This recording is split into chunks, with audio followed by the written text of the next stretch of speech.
સવાર હોય, બપોર હોય કે રાત હોય, ઢોકળા કોઈ પણ સમયે બધાને ખૂબ જ ભાવતા હોય છે. આજે આપણે બનાવવાના છે સોજીના instant dhokla. Hey family, welcome back to my channel ચકુની રસોઈમાં ફરી તમારું એકવાર સ્વાગત છે અને મારી તરફથી તમને બધાની ખૂબ ખૂબ ખૂબ ખૂબ ખોડીની શુભકામના. તો આપણે હવે ઢોકળા બનાવવા માટે 2 કપ જેવું મેં સોજી લીધી છે. એક વાસણ લઈશું, એની અંદર આપણે 2 કપ સોજી એડ કરીશું. સોજીની અંદર જ આપણે મરચાં અને લસણની પેસ્ટ આપણે બારીક એને વાટી દીધા છે. બારીક પેસ્ટ આપણે એની અંદર એડ કરીશું. 1 ચમચી જેવી એડ કરી છે મેં પેસ્ટને. પ્લસ સાથે સાથે આપણે સ્વાદ અનુસાર 2 ચમચી જેટલું મીઠું લેવાનું છે. થોડું હલાવી દઈશું અને એના પછી આપણે આ ઢોકળાની અંદર પાણી પણ એડ કરી શકીએ, ખાટી છાશ પણ એડ કરી શકીએ અને દહીં પણ એડ કરી શકીએ. જે પણ આપણા ઘરમાં અવેલેબલ છે આપણે એનો યુઝ કરી શકીએ છીએ. પણ જો થોડા ખાટા બનશે ઢોકળા તો બહુ જ ટેસ્ટી લાગશે, ખાવામાં પણ બહુ સરસ લાગશે અને ઝટપટ બની પણ જશે. હવે આપણે જે ખીરું છે એને આપણે 15 મિનિટ માટે ઢાંકી દઈશું. 15 મિનિટ થઈ ગયા છે, સોજી આપણી સરસ ફૂલી ગઈ છે.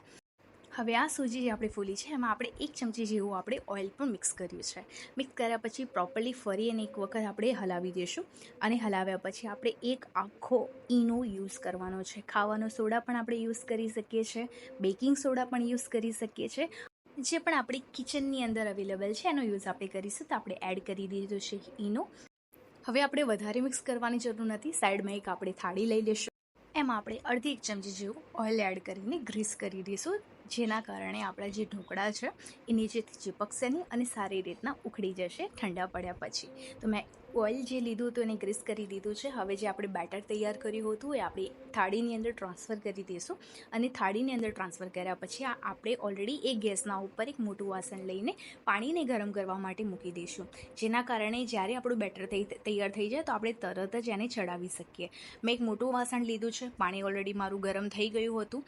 મેં જે ઢોકળા હતા એ ઢોકળા પણ મેં એની ઉપર ચડાવી દીધા છે ને એક સરસ મેં એના ઉપર એક મોટી થાળી પણ મૂકી દીધી છે, જેના કારણે એની જે વરાળ છે એ વરાળ બહાર નહીં જાય અને આપણા ઢોકળા સરસ એવા રેડી થઈ જશે. આ ઢોકળા બનતા ઓનલી ફોર ખાલી 10 મિનિટ લાગે છે. 15 મિનિટ જેવું આપણે સોજીને ફૂલવા માટે મૂકી હતી અને 10 મિનિટ આપણે ઢોકળા બનવા માટે મૂક્યા હતા. ઢોકળા આપણે એકદમ રેડી થઈ ગયા છે. હવે આપણે એનો વઘાર રેડી કરી દઈશું. વઘાર માટે આપણે થોડું તેલ લીધું છે, એની અંદર રાઈ એડ કરી છે, જીરું એડ કર્યું છે, તલ એડ કર્યા છે.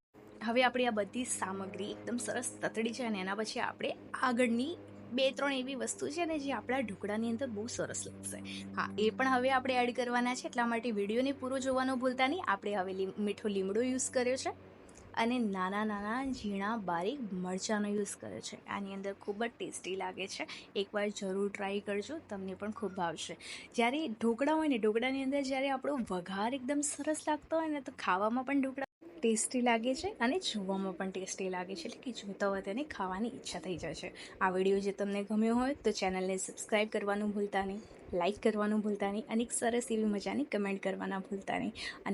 અને સાથે સાથે આ વિડીયો તમારા ફ્રેન્ડ્સ, ફેમિલીમાં પણ શેર કરજો, જેના કારણે એ પણ આવી રીતે ટ્રાય કરી શકે. Try it now. Thank you.